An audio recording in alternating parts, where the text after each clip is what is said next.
Good evening, boys and girls. This is Mrs. Cox. Hope you're having a great night today. I'm going to read to you the first chapter of a book called A Wrinkle in Time by Madeleine L'Engle.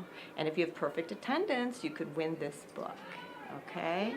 The title of the first chapter is called Mrs. Whatsit. It was a dark and stormy night.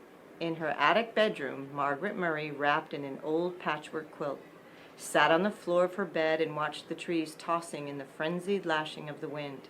Behind the trees, clouds scudded frantically across the sky. Every few moments, the moon ripped through them, creating a wraith-like shadow that raced along the ground. The house shook. Wrapped in her quilt, Meg shook. She wasn't usually afraid of weather. It's not just the weather, she thought. It's the weather on top of everything else. On top of me, on top of Meg Murray doing everything wrong. School was all wrong. She'd been dropped down to the lowest section in her grade. That morning, one of her teachers had said crossly, "Really, Meg, I don't understand how a child with parents as brilliant as yours are can be such a poor student. If you don't manage to do a little better, you'll have to stay back next year." During lunch, she'd roughhoused a little to try to make herself feel better, and one of the girls said scornfully, "After all, Meg, we aren't grammar school kids anymore. Why do you always act like such a baby?" And on the way home from school, walking up the road with her arms full of books, one of the boys had said something about her dumb baby brother. At this, she'd thrown the books on the side of the road and tackled him with every ounce of strength she had, and arrived home with her blouse torn and a big bruise under one eye. Sandy and Dennis, her 10-year-old twin brothers, who got home from school an hour earlier than she did, were disgusted. "Let us do the fighting when it's necessary," they told her. A delinquent. That's what I am, she thought grimly. That's what they'll be saying next. Not mother, but them. Everybody else. I wish father... But it was still not possible to think about her father without the danger of tears. Only her mother could talk about him in a natural way, saying, "When your father gets back." Gets back from where? And when? Surely her mother must know what people were saying, must be aware of the smugly vicious gossip. Surely it must hurt her as it did Meg. But if it did, she gave no outward sign. Nothing ruffled the serenity of her expression. Why can't I hide it too? Meg thought. Why do I always have to show everything? The window rattled madly in the wind, and she pulled the quilt close about her. Curled up on one of her pillows, a gray fluff of kitten yawned, showing its pink tongue, tucked its head under again, and went back to sleep. Everybody was asleep, everybody except Meg, even Charles Wallace, the dumb baby brother, who had an uncanny way of knowing when she was awake and unhappy, and who would come so many nights tiptoeing up the attic stairs to her. Even Charles Wallace was asleep. How could they sleep? All day on the radio there had been hurricane warnings. How could they leave her up in the attic in the rickety brass bed, knowing that the roof might be blown off the house and she tossed out into the wild night sky to land who knows where? Her shivering grew uncontrollable. "You asked to have the attic bedroom," she told herself savagely. "Mother let you have it because you're the oldest. It's a privilege, not a punishment." "Not during a hurricane it isn't a privilege," she said. Aloud, she crossed the quilt down on the foot of the bed and stood up.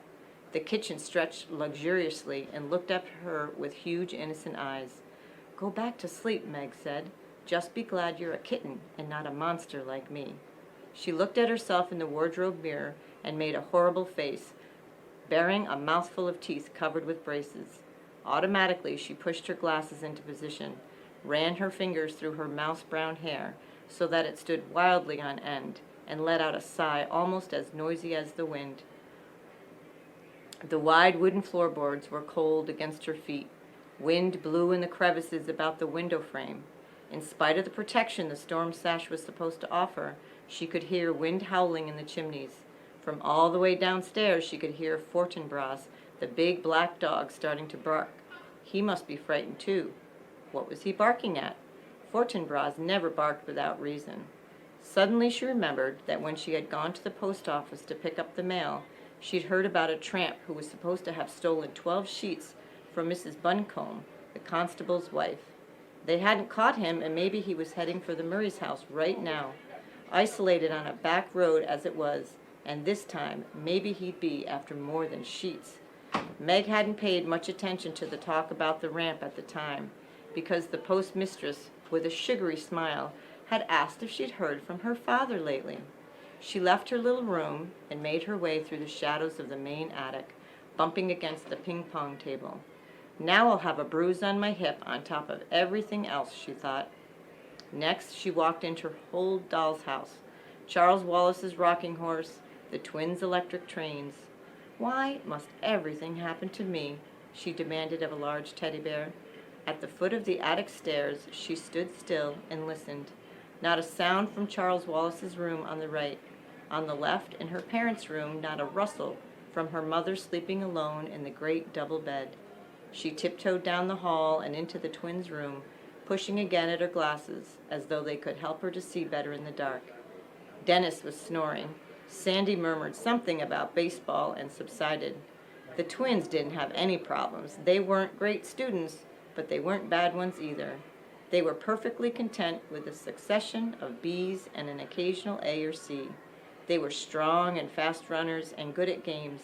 And when cracks were made about anybody in the Murray family, they weren't made about Sandy and Dennis. She left the twins' room and went on downstairs, avoiding the creaky seventh step. Fortinbras had stopped barking. It wasn't the tramp this time, then. Fort would go on barking if anybody was around. But suppose the tramp does come? Suppose he has a knife?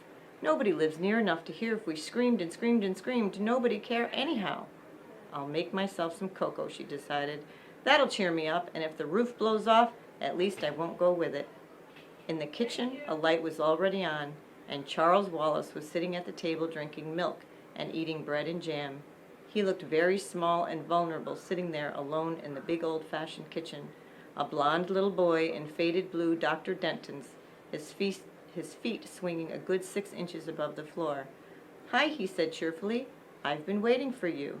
And from under the table where he was lying at Charles Wallace's feet, hoping for a crumb or two, Fortinbras raised his slender dark head in greeting to Meg, and his tail thumped against the floor. Fortinbras had arrived on their doorstep, a half-grown puppy, scrawny and abandoned one winter night. He was, Meg's father had decided, part Llewellyn setter and part greyhound, and he had a slender, dark beauty that was all his own.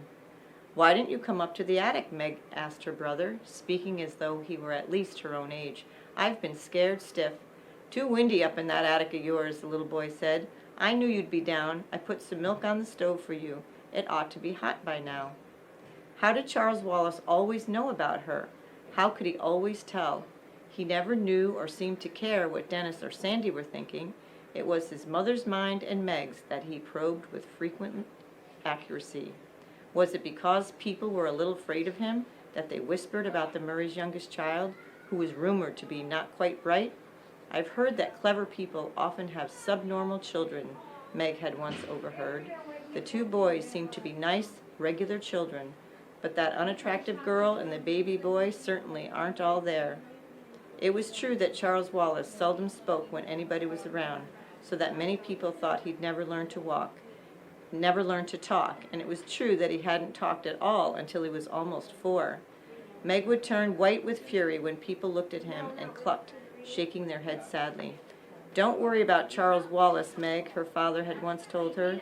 Meg remembered it very clearly because it was shortly before he went away. "There's nothing the matter with his mind. He just does things in his own way and in his own time." "I don't want him to grow up to be dumb like me," Meg had said. "Oh, my darling, you're not dumb," her father answered. "You're like Charles Wallace. Your development has to go at its own pace. It just doesn't happen to be the usual pace." "How do you know?" Meg had demanded. "How do you know I'm not dumb? Isn't it just because you love me?" "I do love you, but that's not what tells me. Mother and I have given you a number of tests, you know." That was true. Meg had realized that some of the games her parents played with her were tests of some kind, and that there had been more for her and Charles Wallace than for the twins. "IQ tests, you mean?" "Yes, some of them. Is my IQ okay?" "More than okay." "What is it?" "That I'm not going to tell you, but it assures me that both you and Charles Wallace will be able to do pretty much whatever you like when you grow up to yourselves. You just wait till Charles Wallace starts to talk. You'll see.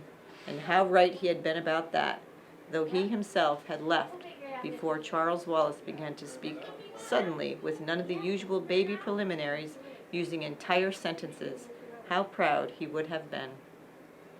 I'm going to stop right there, boys and girls. I hope you have a good evening, and we'll see you tomorrow.